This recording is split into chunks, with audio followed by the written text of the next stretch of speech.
Frequently, when people talk about viewability and ad fraud, they conflate two different things. Viewability has really nothing to do with ad fraud. Viewability is about guaranteeing to marketers or agencies the potential for an ad to be viewed. That potential for an ad to be viewed has existed in all the other media that exist in the world, whether it's a magazine. It doesn't necessarily mean you viewed it, but it actually has the potential to be viewed. And previously, impressions online were measured when they were delivered by an ad server. There wasn't necessarily the human part of the equation, which is probably something we need to keep in mind as an industry. So we've begun doing that.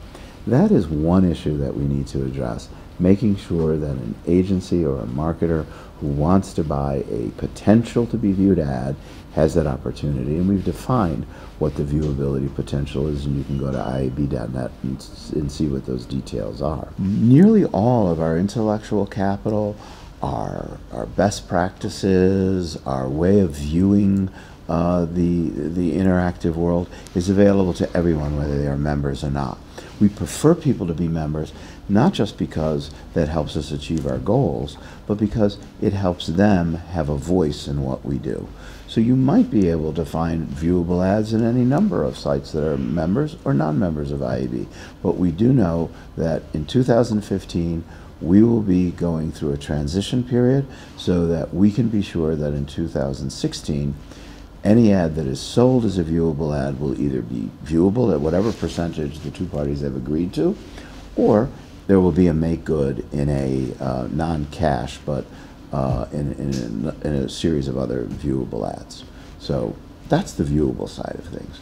The fraud side of things. The fraud side of things exists. There are criminal enterprises in every business. There's a criminal enterprise in banking. I just saw a story about $1 billion having been looted from banks in the US and Europe.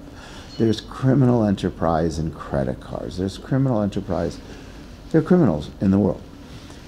And one of the things that this same sort of element of people figured out is they could use the internet to create bots that would click on ads and then get paid for this bot traffic that has, again, nothing to do with viewable, because the ad could be viewable or not viewable.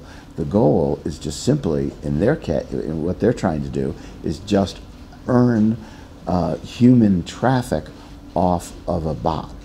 And so we believe that there's lots of things we can do about that.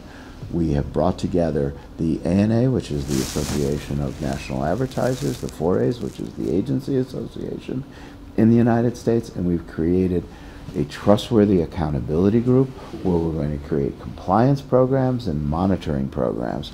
And anyone who is not part of that, and this is a different case than viewable ads, in that we believe eventually, once we get all these rules and regulations and processes in place for TAG, this Trustworthy Accountability Group, if you are not part of that, you will not be a trustworthy part of the supply chain. And that will be critical. You will guarantee, by being in TAG and being TAG, monitored, and compliant, you will guarantee that you are not introducing bots. You are not introducing malware. So you won't be part of the fraud problem. You're part of the solution. And that is critical.